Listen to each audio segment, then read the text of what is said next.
I think Islam hates us. They have done nothing except wreak havoc and terror for our faith and our religion. When we stand up to those who oppress our communities, that Allah accepts from us that as a form of jihad. Foundations of society are fragile. We must be the shepherds of our own civilization. Anyone answers either yes or no without making necessary distinctions, both are not telling the truth.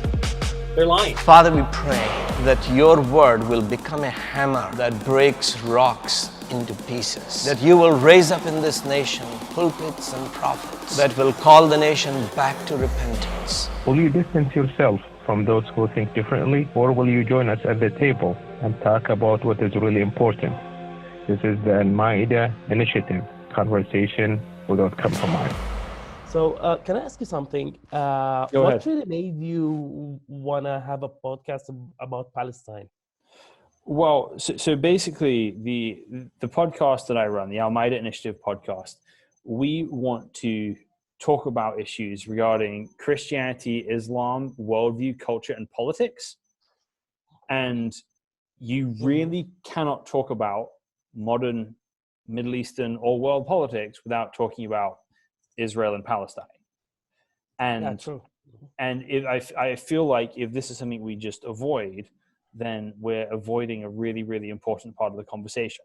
So it's important for me to talk about hard topics and to think biblically about difficult topics, and also to talk to a wide variety of people about it as well. So I want to have a couple of Israelis on the show as well, and then I want to do a show with a couple of Israelis and a couple of Palestinians at the same time, and just have a meaningful conversation between different points of view and the different sides of the conversation happening here. Well, I guess it's gonna be the same conversation over and over, but I'll try to be genuine as much as possible. Yeah. Basically, Palestinians claiming that it's our land, Israeli saying that we came to the land with no people there, and it's the same conversation ever since the Promise of Balfour. But come to think about it, I don't think there's gonna be a peaceful solution for this. But so basically, my hope for today, the kind of vague outline of what I want us to talk about, is I want to kind of go through some of your origin story, who you are, how you're involved in this story, some of the backstory of Palestine, an outline of the current situation, especially with potential COVID-19 outbreak, and then we'll talk about some of the sort of future solutions where we kind of hope to be heading for, and also talking about realistically where we could be heading for as well. So that's kind of the conversation I want to have on this. But what I say to all my guests is, if you say anything you regret, I'm happy to edit it out after I make this.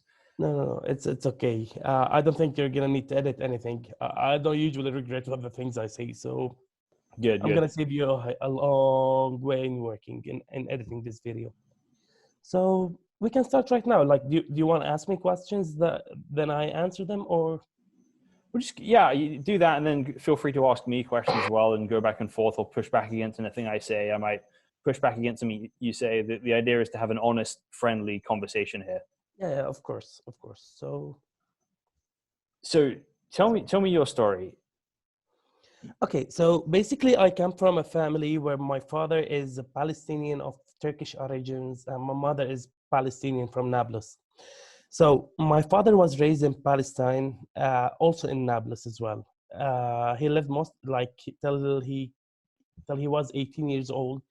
Then he went to Egypt to study law there. That was back in the 60s. So basically, as my father is a little bit old, he was born in 1943. After that, he worked in multiple countries, and he worked in Libya. He came back to Jordan, then in Palestine, then Jordan again, and then he settled in Jordan and married my mother. My mother she's of Palestinian origins, also, as I said before, from Nablus. Her family they used to go back and forth in Palestine. So basically, before 1948. It was only about 6 hours in a car between Amman and Nablus. and even less. Like, but it was, because of the border checkpoint. So she used to go back and forth from Jordan to Palestine and so on.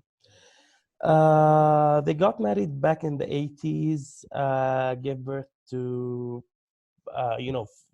four guys, one girl, and we're still living here.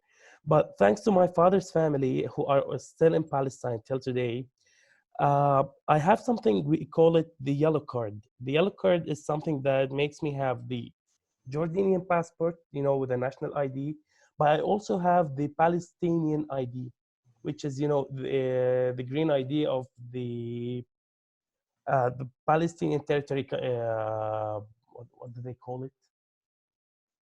The Palestinian territory government. So basically, whenever I go there, I don't go there as a tourist, but more like of a citizen. But I don't have the passport, so I only have the ID. Basically, I was raised in a house which is, we really belong to Palestine. It's about, it's Palestine, and all the roads will lead you eventually there. It's an old Palestinian house that we were raised in. We were raised on the Palestinian cultures as well. So being that's a short version, yeah.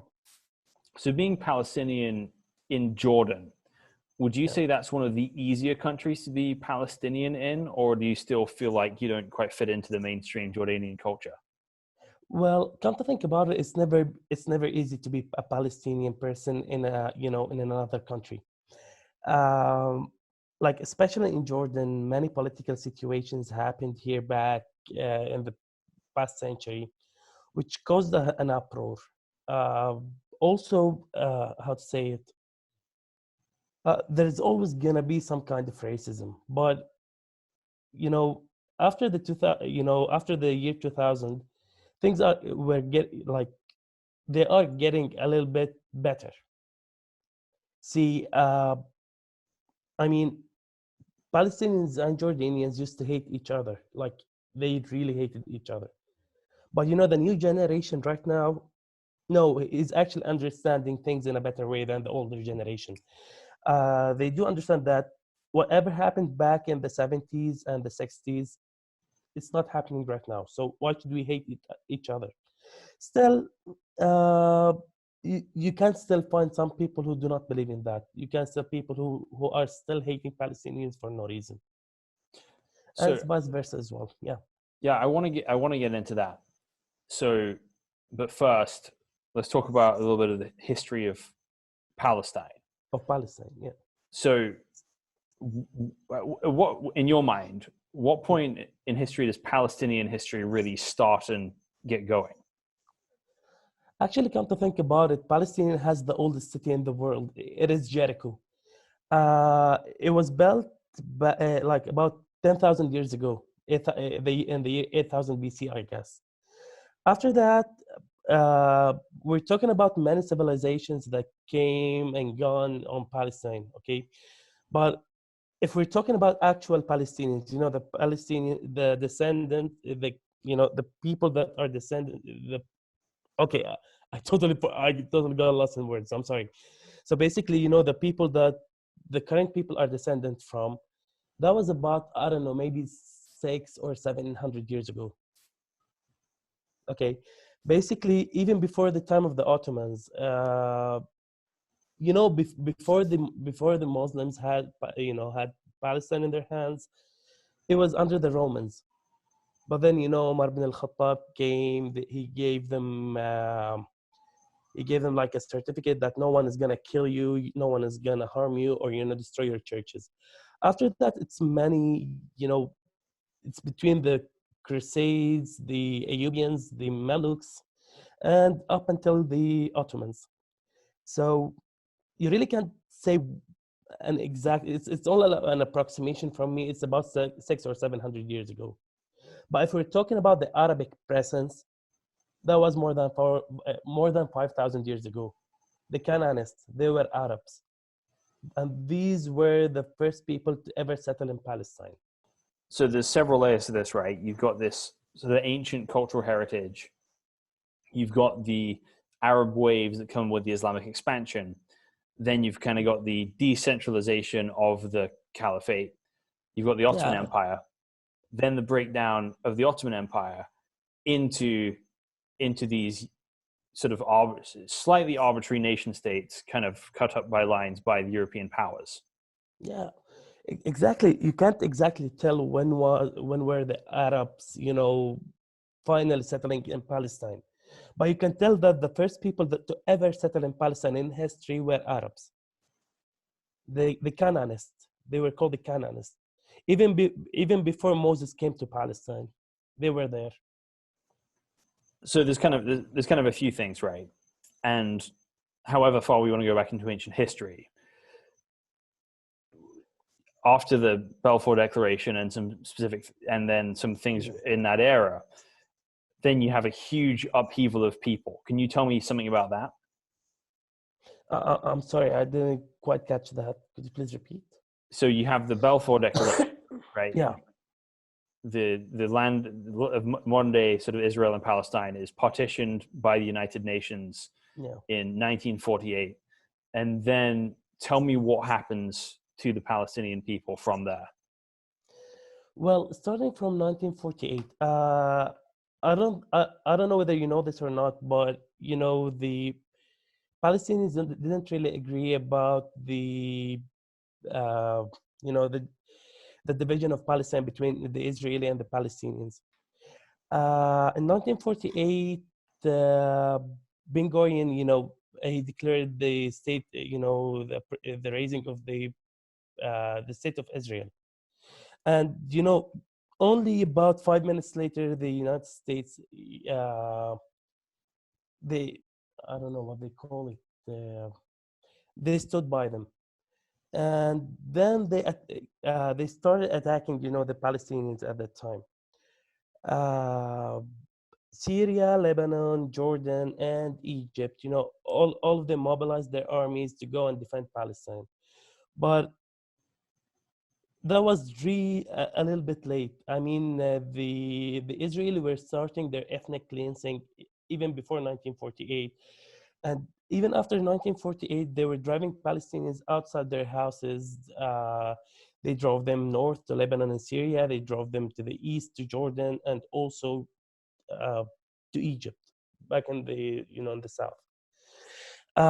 Many people were killed. Many people's houses were stolen at that time. Also, the point is, people were not only killed, by guns. No, they were killed because they were forced to walk many long distances. They were starved to death. Even the kids, there were times where they couldn't find anything to eat because of the deportation. Not to mention that the Israeli army at that time, they didn't really settle for the part that was given to them by the United Nations. No, they wanted even more. But at that time, they couldn't. I mean, the Arabic armies managed to keep the West Bank and Gaza as well. But that was only up until the 1967 when they managed also to occupy them. I do remember that my grandmother used to tell me that my grandmother was deported also from Palestine. She told me that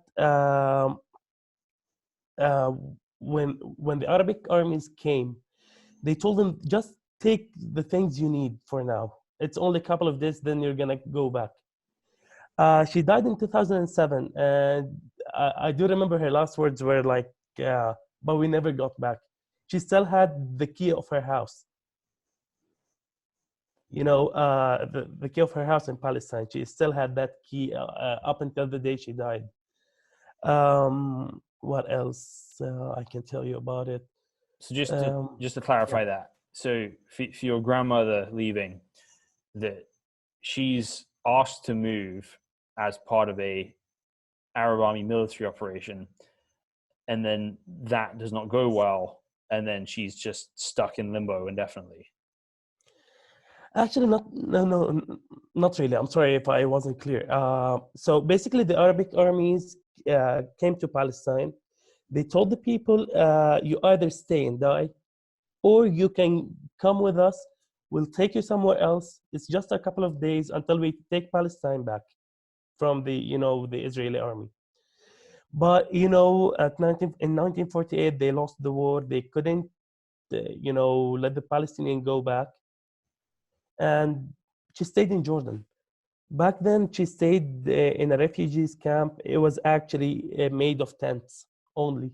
There was no like buildings or anything like that. But then they settled in Jordan. They stayed there, and she still had the key of her house in Palestine. She kept it with her. She was always telling me that when she goes back into Palestine, she's gonna open her the door of her house with this key as well. Funny thing is that the house was destroyed in the war. Yeah. No. So then, as a result of this, how many people do you have displaced at this point? I'm sorry. What place? How many people? How many Palestinians are displaced? Are forced to move in that time, and now don't have a home anymore? I'm not really sure about the number. Just a moment. Let me check for you. I can check for you if you want. Yeah, thanks. It was about 300,000. So you've got this huge amount of people displaced.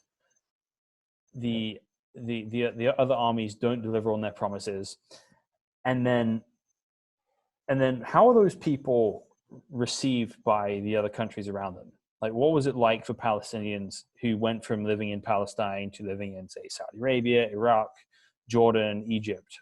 How was that? Well, at that time, it was really hard. I mean, back in that time, they used to live in tents. They were eating, and drinking only from the aids of the United Nations and the UNICEF. They didn't have their money. They didn't have their belongings. Many people died during that time. I mean, the countries did as best as they could, but it wasn't really enough. I mean, imagine yourself, just having 300,000 people coming to your country at once. Right. It was really hard. And especially it was during the time of war. So, like many people couldn't find anything to eat. The tents themselves, I mean, even during the first winter, it was all flooded. These are only based on stories I've heard from old people. But I mean, you can imagine. I mean, it was only a few years ago that the Syrian crisis happened, and we saw something similar. I do remember that an old man once told me that it was the same for Palestinians. But the funny thing is that Palestinians couldn't go to Europe at that time. It was only Syria, Egypt, Lebanon, or Jordan. So talk about some of the racism that Palestinians have experienced in the different places they've gone. No. Well, okay. Let me tell you this. I'm not gonna say that the Palestinians are God's chosen people. They're just like any other people on this planet. There are the good, there are the bad. But the thing is, people only see the bad things. It's rarely that we also look to we look to the bright side. So basically, Palestinians in Palestine really, in Jordan, at the beginning it was really hard for them. But when you live in such hard circumstances, you can't just accept it. So people in Palestine really tried at the beginning, to go along with the people, but it was really hard for them. There's obviously several attempts to change the situation through military force. Yeah. Most of them seem to have made the situation worse rather than better. And what is the situation of the Palestinian people today, both outside of Palestine and in Palestine? Okay, about outside Palestine, that depends on the country they're living in. I mean, for now in Jordan, things are really stable for Palestinians. mostly it's the old generation that is, had that hatred for Palestinians, and most of that generation is dead now. The new generation, they don't really care about it now. In Syria, in Lebanon, and other countries, especially in Lebanon, I sometimes hear that Lebanese people do hate Palestinians. I'm not really sure about the cause or why. Okay. Um, Inside Palestine, that's something else. I mean, it's really funny. I mean, so basically, we have the people of the West Bank who are, huge supporters for Fatah. There are the people in Gaza who are supporters for Hamas, and there are the Palestinians in the occupied part of Palestine. Those are second-degree Israeli citizens. So basically, they do have the Israeli, what they call it, ID, but they are second degrees citizens. They don't have the same rights as the Israeli citizens, and actually, Jewish Israeli citizens. So Yeah. what are the main differences? So for me, I'm a green card holder in the US, which means I'm a permanent resident here. So I'm British. And I can do more or less everything except for vote. So what's the situation for Palestinians with Israeli citizenship? Like what do the Israelis have that the Palestinians don't have? Okay, let's say that you work in a company and your salary is supposed to be, let's say, $1,000. Okay, a second degree will get only $600 or $500 for the same job. They are allowed to vote, but you'll never have the same rights. For example, there's going to be a discrimination, actually a legal discrimination against you in salaries and rights, in everyday life things. And it's a legal one. That's the funny thing. Now, so when you say it's a legal discrimination, are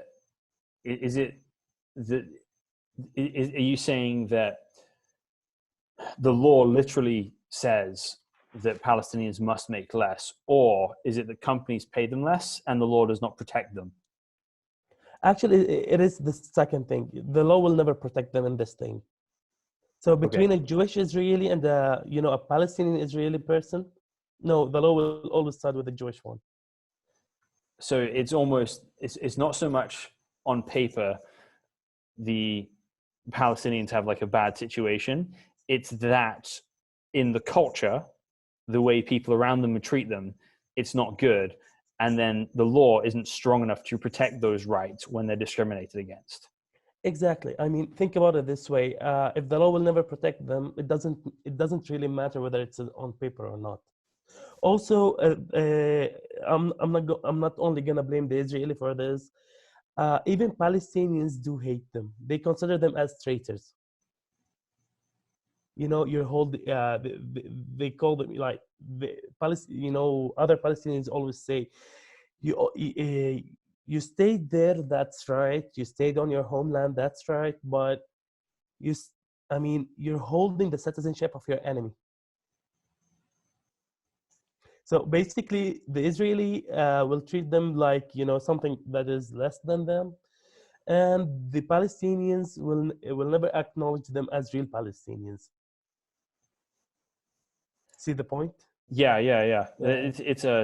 It's a difficult place, right? And I think exactly. that's something that people seem to face in a lot of different cultures as well. And it seems like I think a lot of Arabs that move to America, that they're not American enough for American culture, and they're not Arab enough for Arab culture. So they're constantly stuck in the middle. And then you add the whole Israel-Palestine situation to that. It seems just like that on steroids. Yeah, too foreign for here, too foreign for home, never enough for both. That's the situation. So how do you think that needs to change culturally? Do you think people need to have maybe a little more patience, or do you think that's a right attitude that people have? Against the people in the occupied part? Yeah. Well, for me, people will call me things for this, but I strongly believe that they stayed on their land. I mean, they're still protecting the the Arabic element in the occupied part of Palestine. It doesn't matter for me whether they held the Israeli citizenship or not. They did what they had to do to live.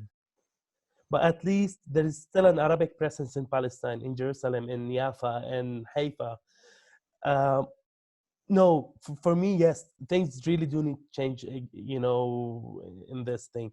I mean, especially for Palestinians who see their brothers as traitors.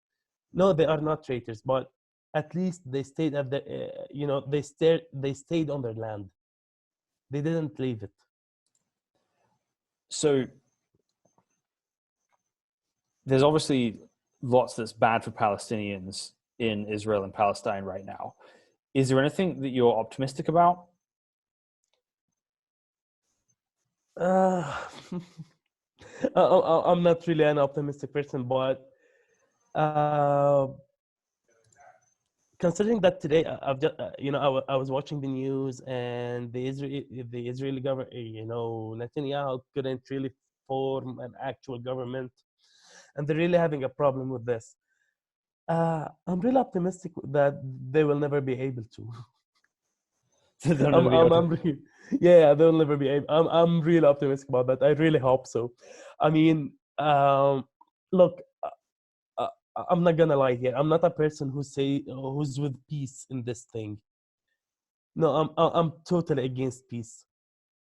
In solving the Israeli-Palestinian situation. I mean, there is only for me, and again, maybe I'm being a little bit passionate about it, but for me, there's only one solution: for the Israelis to leave the country alone. So what do you mean the Israelis leave the country alone? You're talking about literally every single person who's ethnically Israeli, Hebrew speaker, literally leaving the country? Are you talking about a two-state solution? What are you hoping for? Okay. Look, I'm not really talking about Hebrew or Jewish people. I'm really talking about those people who call for something called the State of Israel on Palestinian lands. Leave the country. Go away. That's the only solution that's gonna solve the entire problem. There are many countries who support you. Go live there. I mean, okay, we have this joke between my friends. I mean, most of these people came from Europe, Russia, America, and many other countries. Okay, the atmosphere of Palestine itself is not suitable for their skin. So we have this joke which says, even the atmosphere says no to you. Leave.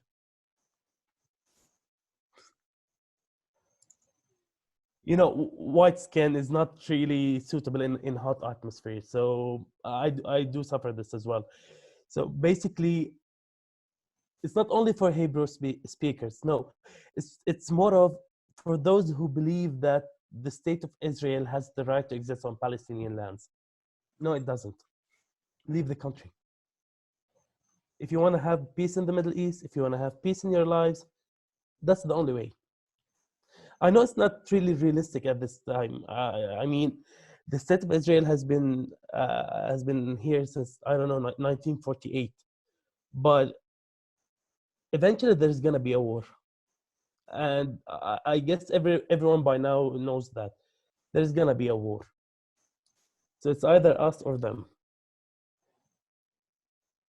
So that seems like a very difficult attitude to maintain, because right now, if Israel and Palestine go to war, it's just not going to go well. I didn't say it's only gonna be between them both. Okay, fair enough.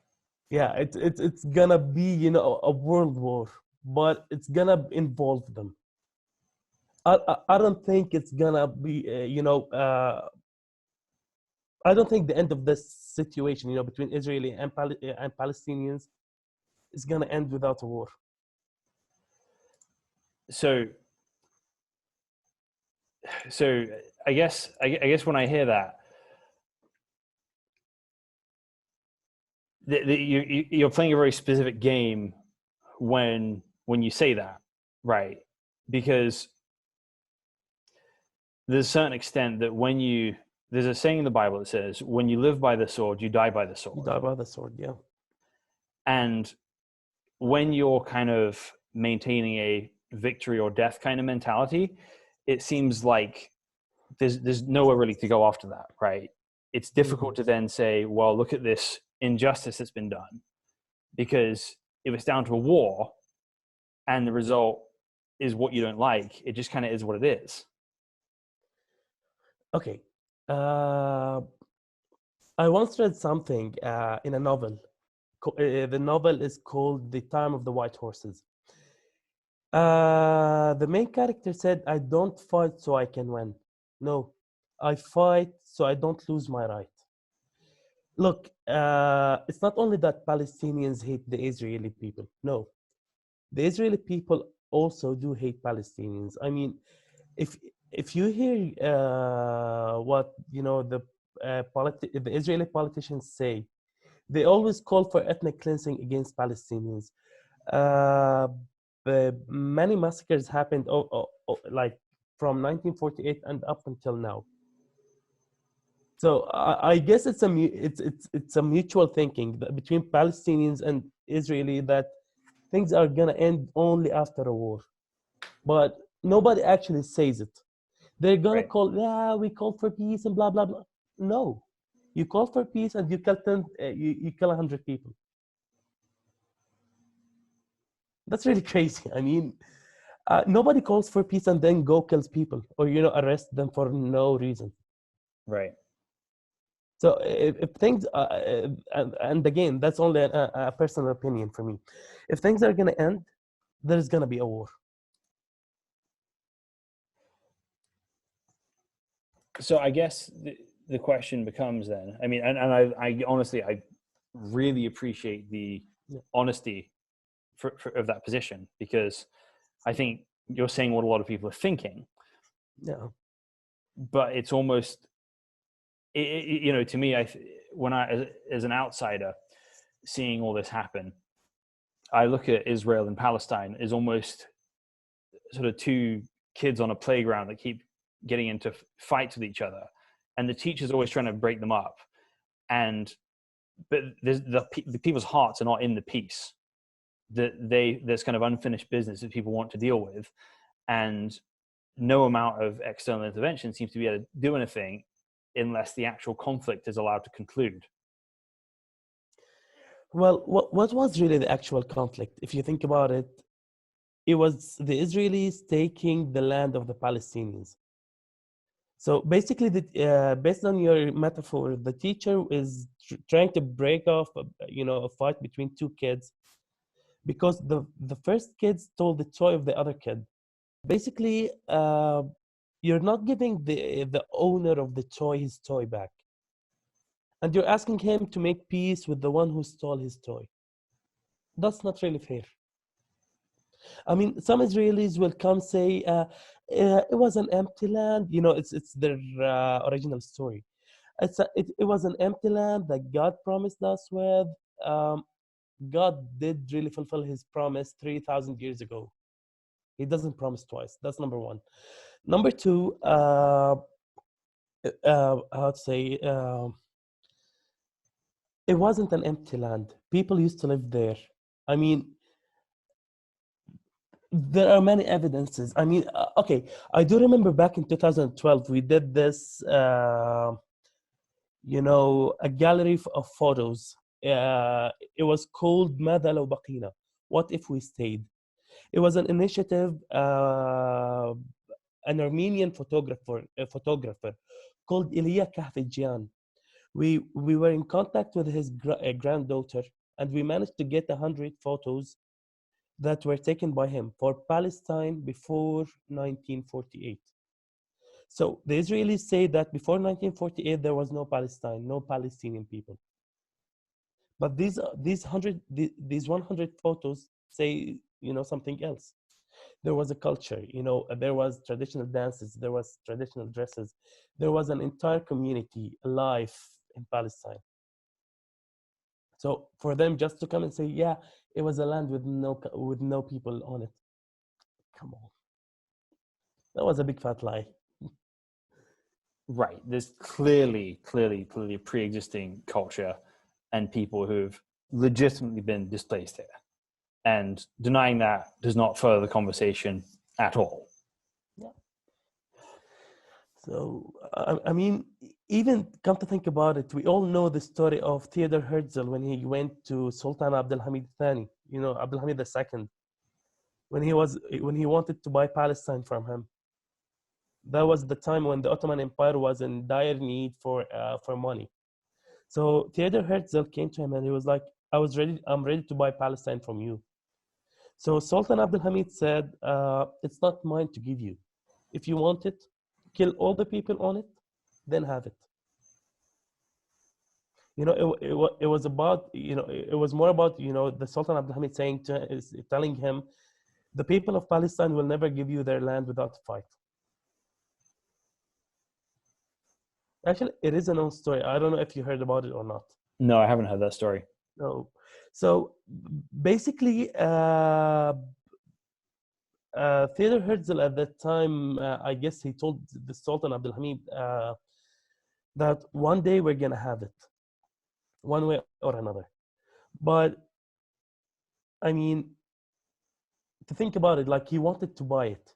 And then they stopped because he didn't have the army to kill all the people on it. But still, even after the promise of Balfour, there is a book called The Ethnic Cleansing in Palestine by Ilan Pape. That book told the actual story of what happened in Palestine between the time of the promise of Balfour up until 52 or 53.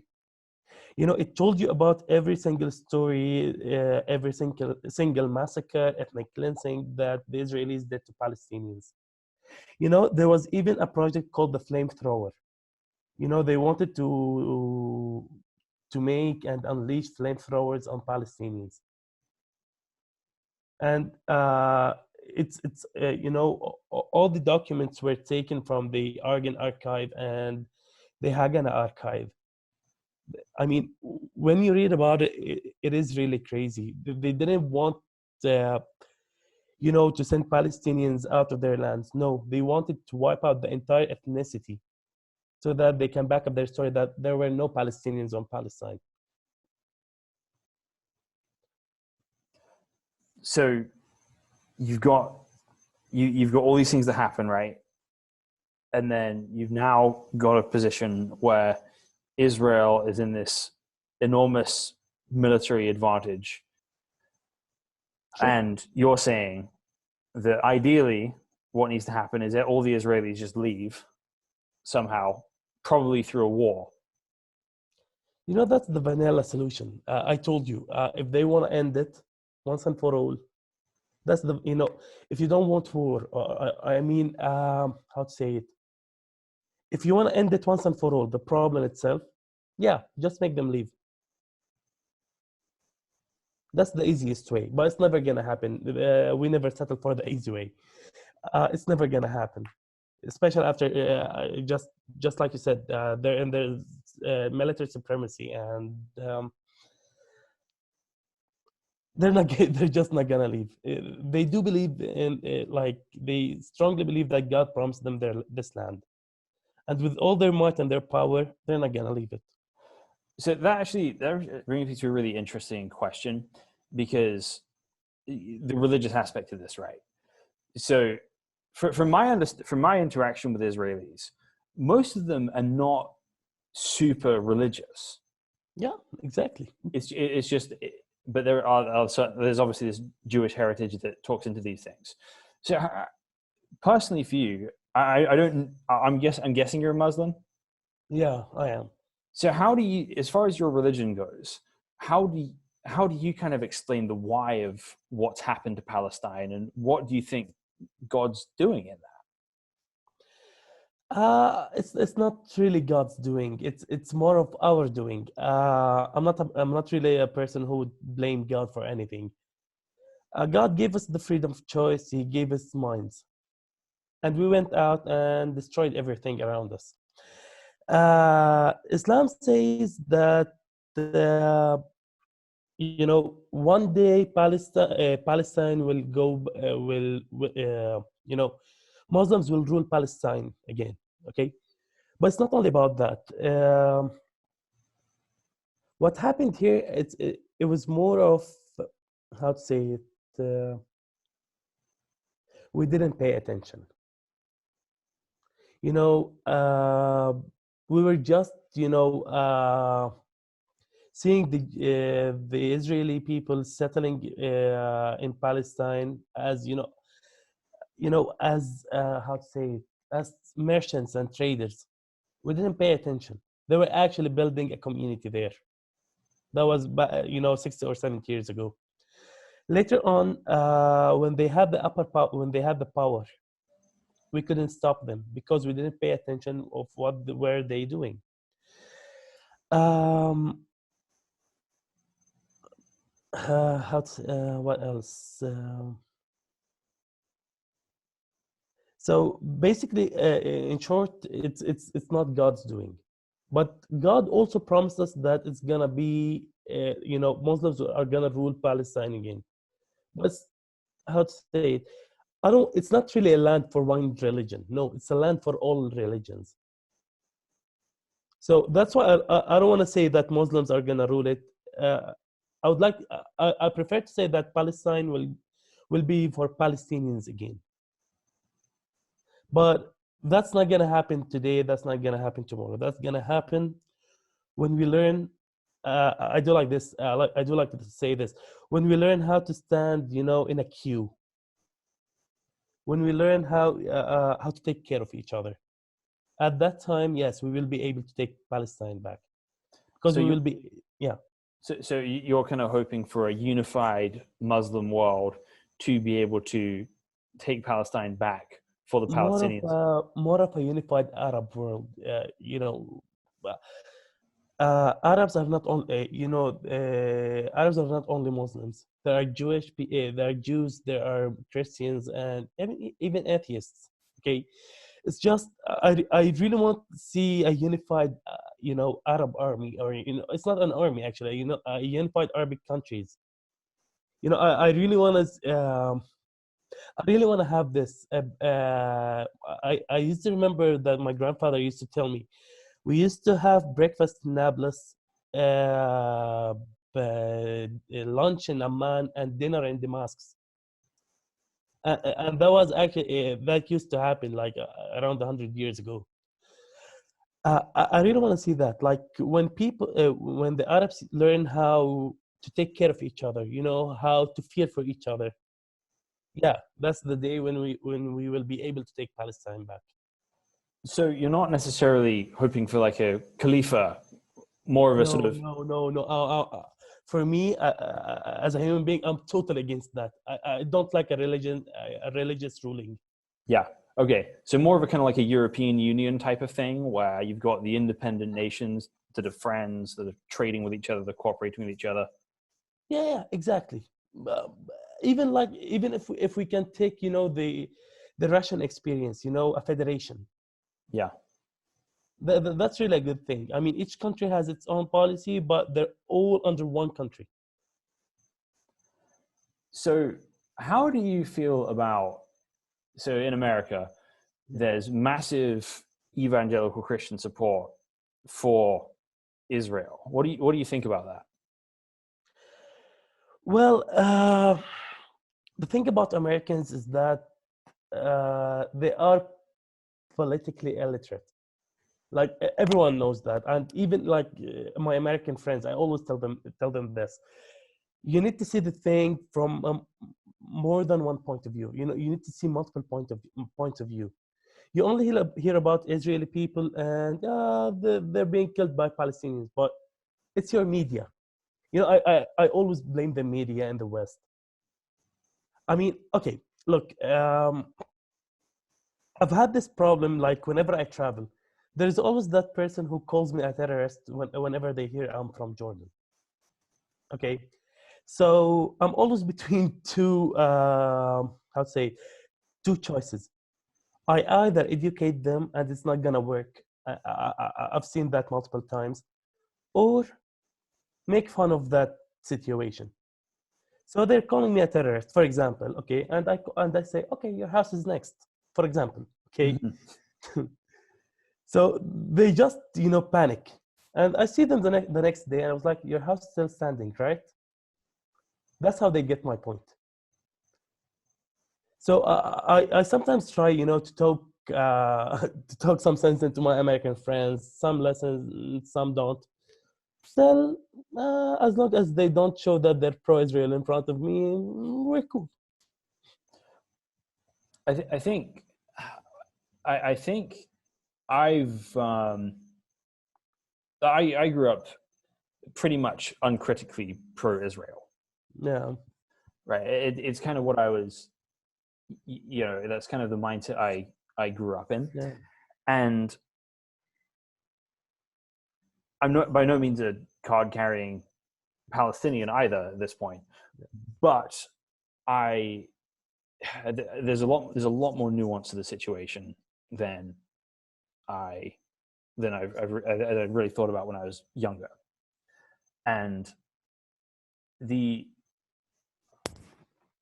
I visited in 2014, and it's such a beautiful country, beautiful people on both sides. And what was so sad about it to me is that my son was 7 months old at the time, and we stayed on Salahuddin Street in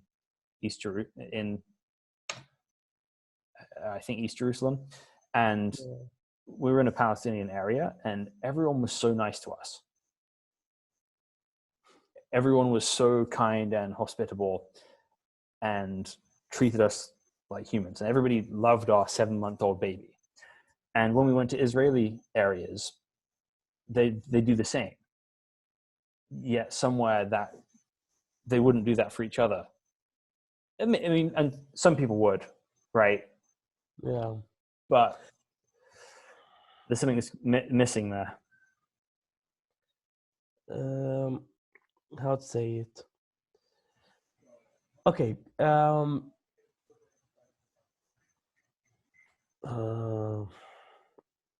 They've been killing each other for a long time. Okay. It reached the point. I don't know if you heard about it. I don't know, maybe 2 years ago, when the Israeli army burned a 7 months old baby alive. Yeah, I heard about that. Yeah, it was during the time where there was this hashtag, they burned him alive. So basically, I guess it's for them that for Israeli people, they always try to show themselves as victims and as good people. But when it comes to Palestinians, I mean, okay, look, in all wars, it is always said that leave women and kids alone. Kill the men, but leave the kids and the women alone. But for them, that's not an option. No, kill them all. It's more of I don't know. Did you watch Game of Thrones? Yes. Yeah, it's more of the Mad King. Burn them all. Yeah. Basically, they are playing the Mad King, but they've been playing him for a long time. I mean, it becomes really easy for them to kill babies, to kill women. I mean, I do remember back in 2010, I was in Palestine, and I've seen this thing, and I'll never be able to forget it. There was this like a fight between 3 Israeli, military men and 3 Palestinians. So they shot one of the Palestinians in his head.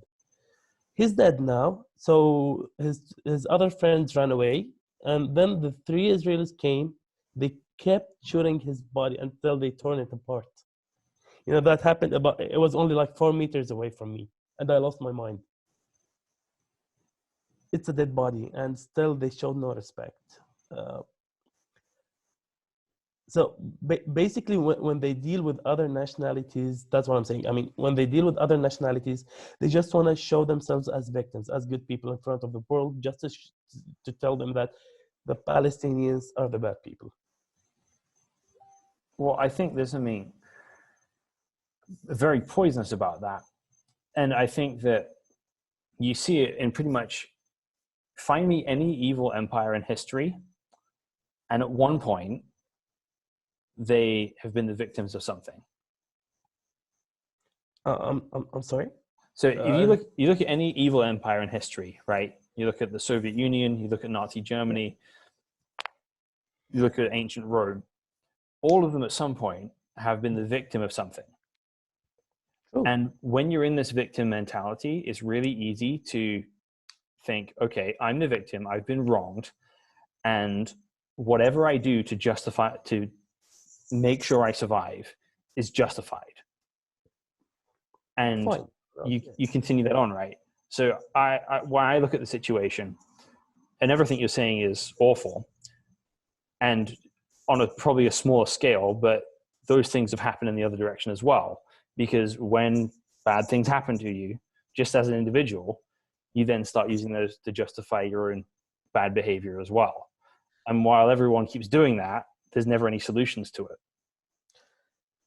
Okay. Who started doing wrong to the other? So for me, Okay. No. Okay, let me explain this to you. So basically, the Nazi Germany started the war because they were wronged in the World War One. Okay, right? They seek revenge on the French Treaty of Versailles. Yeah, exactly. They seek revenge at that time because literally Germany was destroyed after the war. Okay. I will never say it's justified, but it's seeking revenge against someone who wronged you. Right. When it comes to Palestinians and Israeli, what did Palestinians do to the Israeli people in the first place? Absolutely nothing. The Israeli came, they started killing them, and they were saying, oh, it's the Holocaust. What? They always use the Holocaust as, as a way of getting away with everything. But Palestinians did not do the Holocaust. I mean, it's not, I really sympathize with the Holocaust and what happened to Jewish people, Jewish, not Israeli people, again. But come to think about it, you're crying about something and you're blaming somebody who wasn't even involved in it. So you came to Palestine, you started killing Palestinians, and when Palestinians fought back, you started calling them terrorists. That's really crazy. I mean, think about it. Do you want them to keep turning the other cheek for you? They're not even Christians. Not all of them are Christians. And I think that there's a very specific worldview question there, right?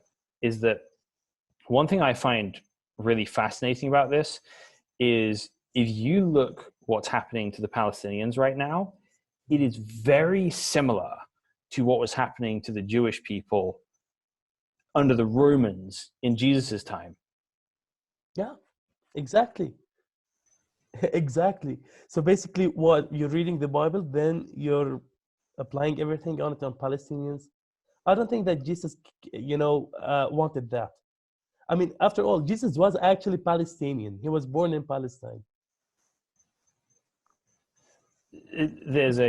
I read this the other day, and it just seemed a lot like Gaza in some ways. Yeah.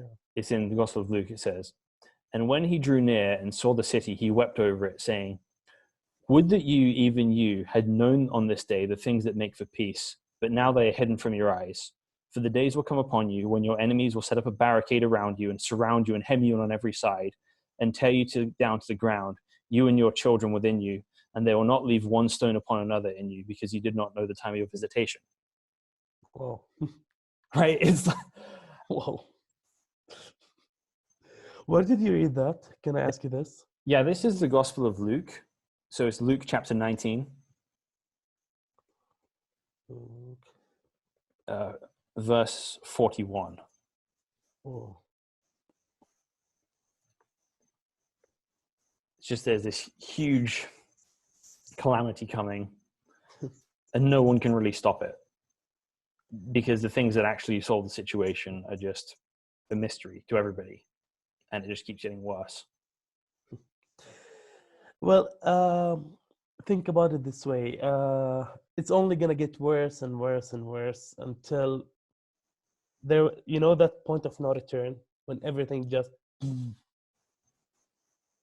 I guess that's gonna be the time where everything will fall into its place.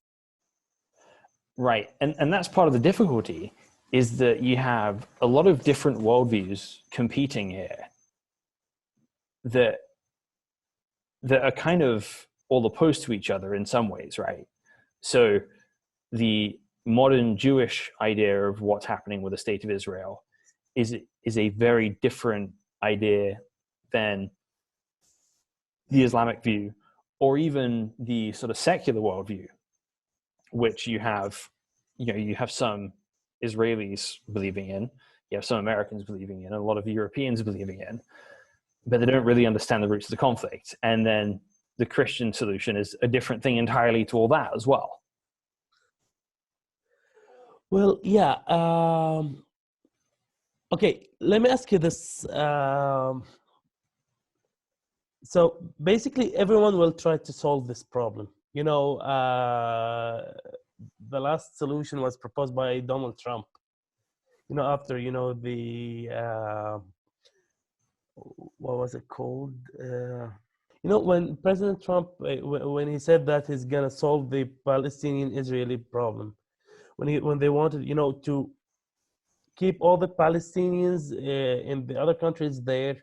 We're going to invest some money in your countries, and Israel will remain.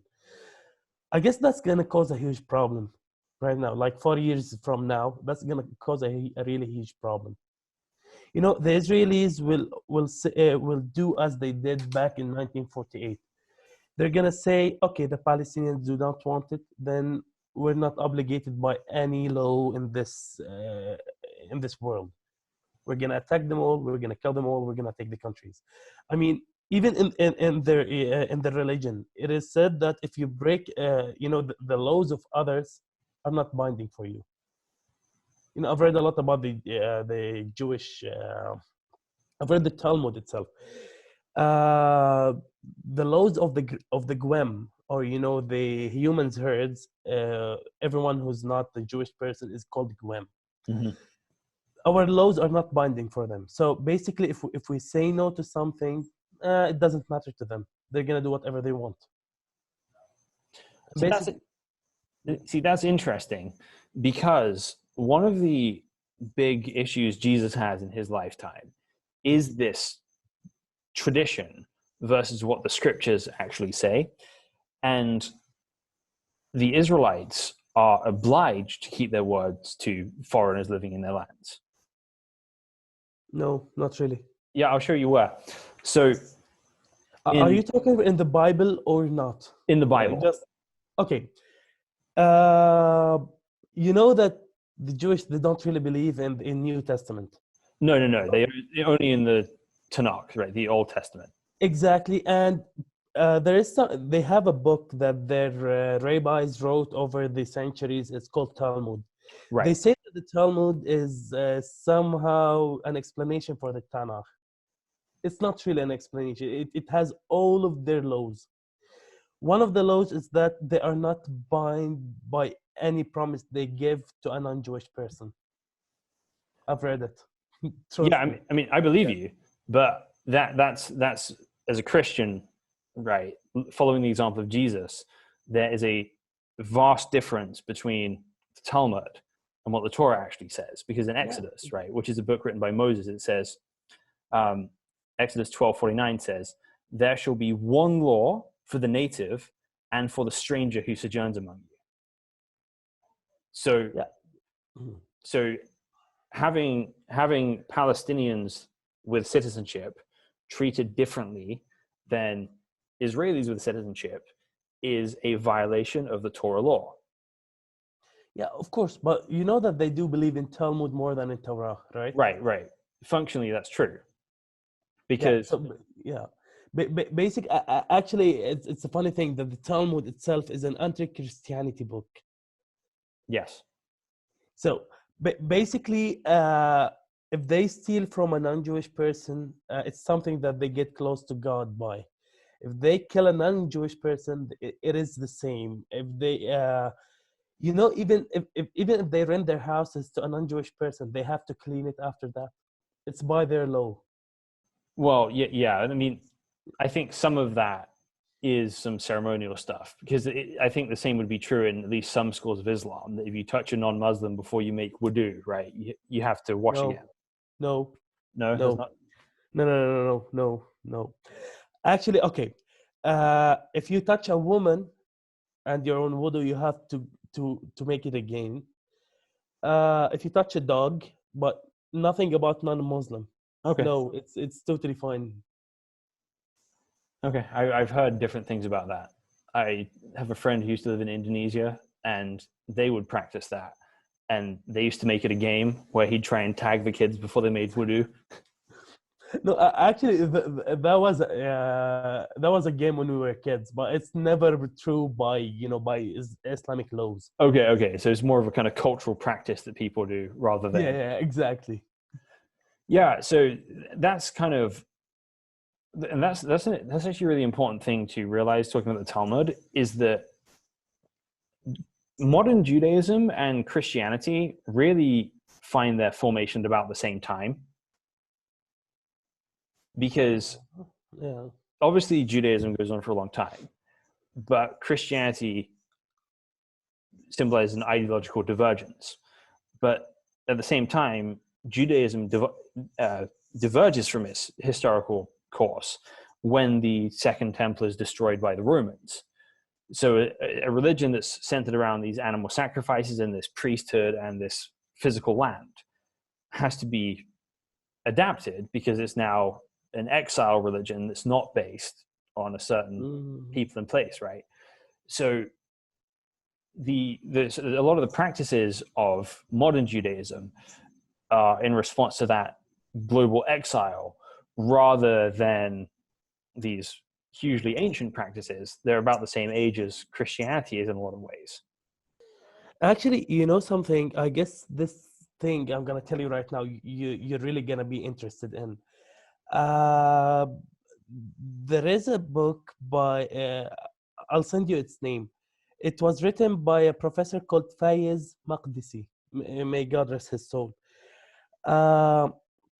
This book actually shows you how the modern Judaism is actually based on the Arabic paganism, during the time of the Canaanists, and how many of the stories in the Old Testament, Tanakh, it was actually stories from Iraq, during the time where they used to worship the god Baal. Okay. Basically, most of their heritage is really stolen.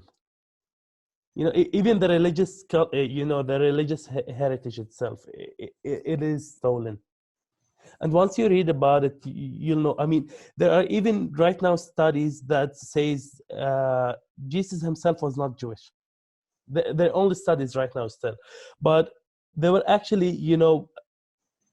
if you read about them, that you can find some sense. I mean, think about it this way: like Jesus was born in Bethlehem, okay, but he was speaking all the tongues of the natural Syria at that time. There were actually 3 tongues: the Aramaic, the Hebrew, and Greek. No, not Greek. I forgot the third language. So basically, he spoke the three languages, and he was speaking to each area with their language. Okay, that tells a lot that during that time that Jewish were only allowed to learn Hebrew. They were not allowed to learn other languages. So by that, if Jesus was Jewish, why did he learn the other languages? See my point? Yeah, I see it, but I think if you're looking at the sources from that time, you've got a limited amount. They're under Roman occupation, first of all. So everyone has to learn the language of the occupiers. They're not necessarily excited to be learning that, but everyone has to learn that. So that's Greek. And then Aramaic is kind of the marketplace language that they've all learned in exile. But to do business, Greek then is kind of like English of today. But more than that, all of Jesus himself claims to be Jewish in all the texts, right? That the whole point of the Messiah, which Muslims and Christians believe in, is that the Messiah is a descendant of King David, Israel's greatest king. Actually, no, Muslims do not believe that. That may be a Christian belief, but for us, okay, so basically, you do know the core belief of Islam that is that God does not have a son. Right. So yeah, so basically, Jesus was more of a prophet of God, but he's still alive. So basically, this is where we meet, Muslims and Christians. Like Jesus is still alive, and he will be sent in the end of time to restore peace and justice to the world. Yeah, but even in the Quran, so I know we disagree that Jesus is the Son of God, but in the Quran, Jesus is called Isa al-Masih. Yeah, true. The Messiah means, or the Messiah, the Savior. That's the literal translation of the word. But whether he's the son of King David or not, no, that's not written in Quran, actually. So that's my point. I was saying. Yeah. I don't. Jesus being the descendant of King David might not be in the Quran, but at the same time, the Quran is coming to a background where it's not saying everything that came before is wrong. It's saying that God sent down the Torah, God sent down the Injil. Yeah, true. So it's a pretty big part of the narrative for Jesus not to be Jewish, and I don't think you'd find that in the Hadith either. It didn't say whether he's Jewish or not. That's the problem. He was born in a Jewish community, but it didn't say whether he was actually Jewish or not.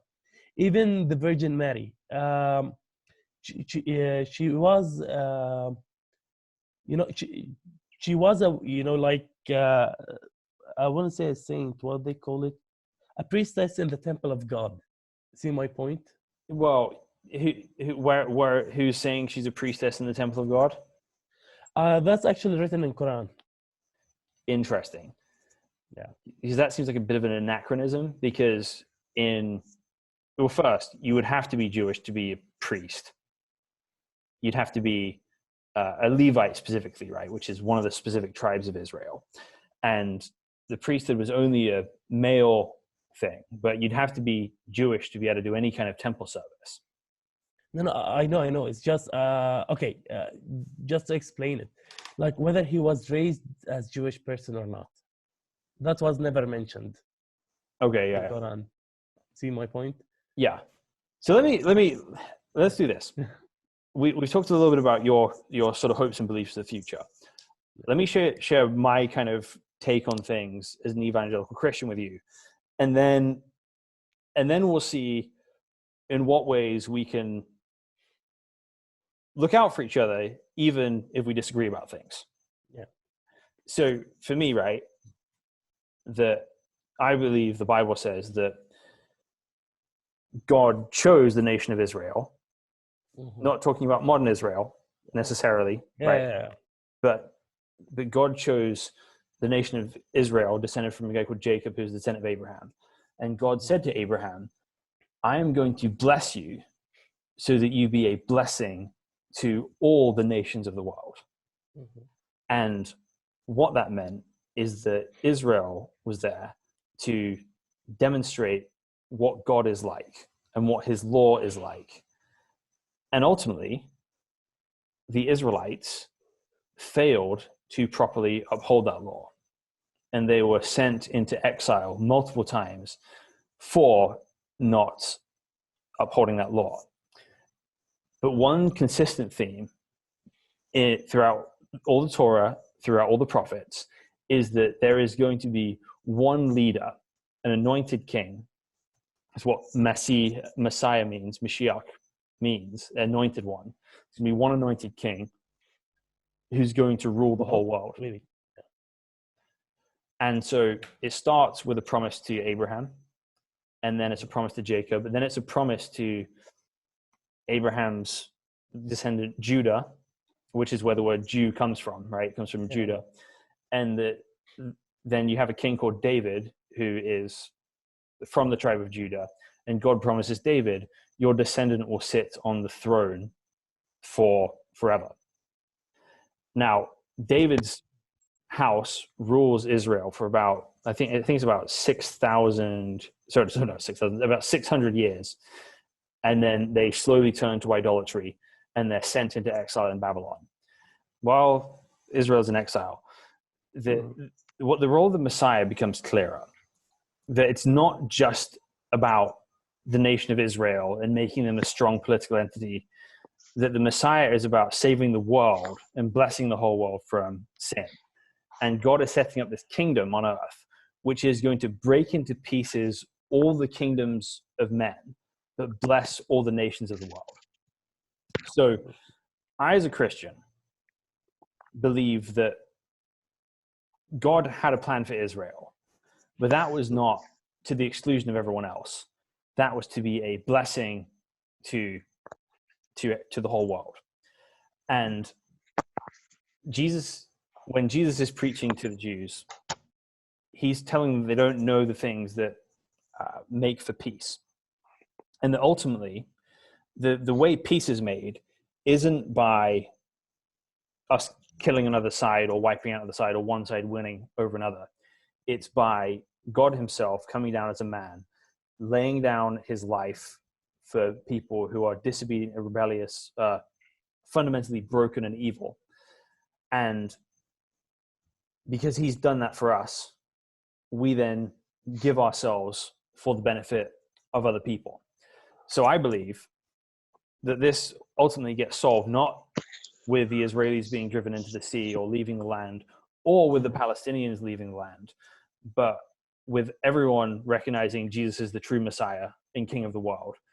And that he's not, there's actually a Palestinian guy who I gave this quote that I love. He says that Jesus is not coming to take sides, he's coming to take over.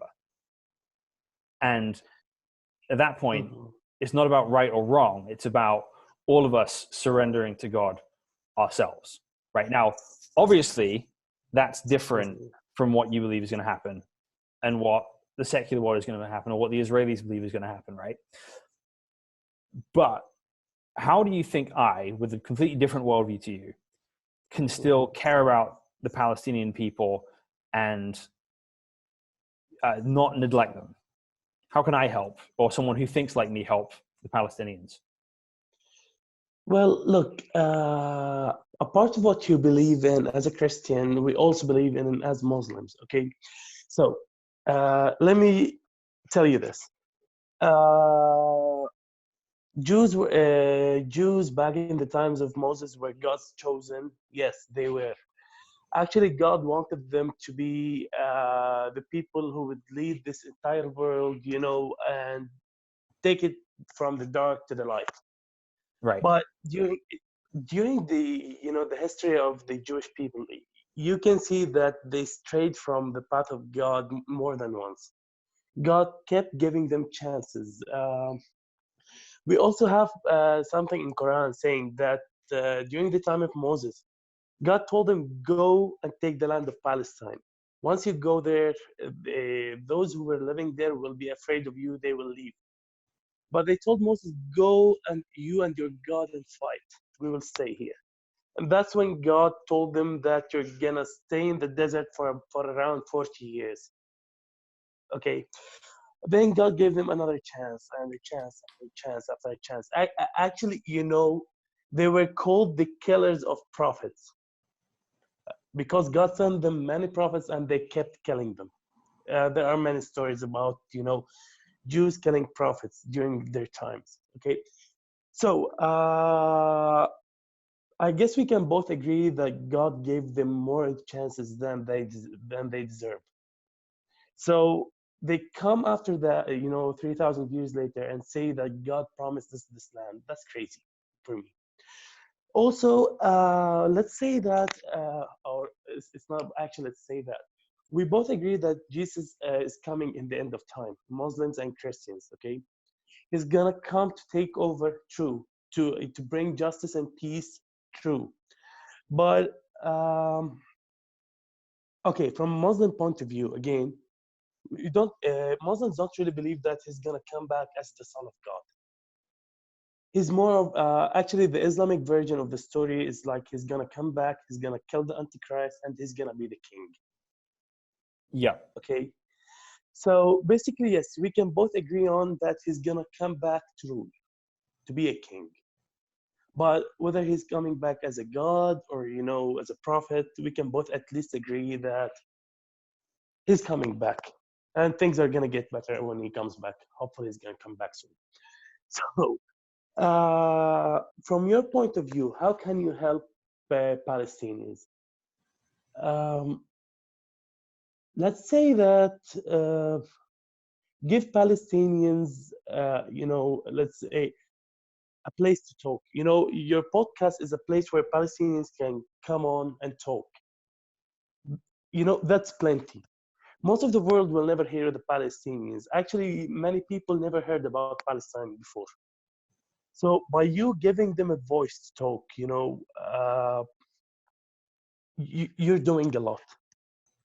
And that's really the idea of the Al-Maida initiative, right? Is what we're hoping to do is to bring people together for an honest conversation about things we agree about, things we disagree about, and we're not necessarily trying to affect a massive result in the world as a result of that, but we believe that the conversation itself is an important thing to happen. And I really strongly believe that if people don't actually say what we're thinking, then we're going to get nowhere. Yeah, exactly. That I think Israelis need to know what you think. You need to know what they think. Americans need to know what everyone thinks. And it's probably helpful for people to know what Americans think as well, based on the time we're in. So, and I think, but more importantly, in my mind, is that I think we should understand the worldviews behind these things, right? That all of us are pushing towards different things. And I think as a Christian,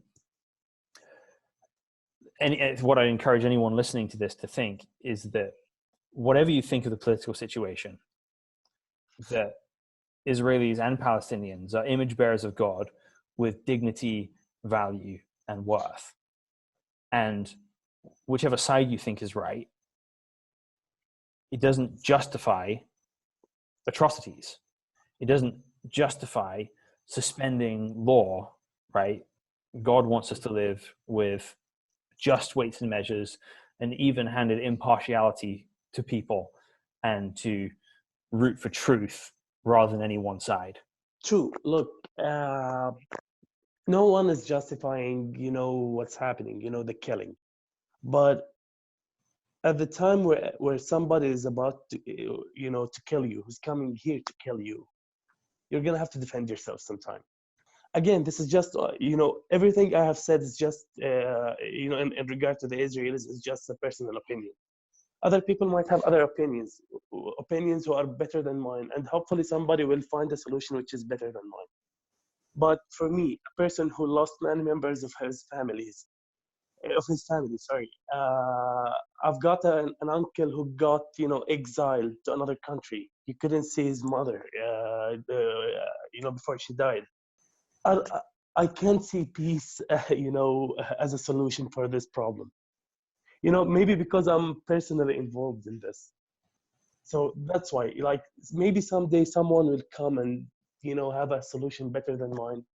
But I don't know, like I truly hope you never experience the things I have, but if you ever do, you will understand why I'm saying this. Right. Why I'm telling you that a war is the only solution.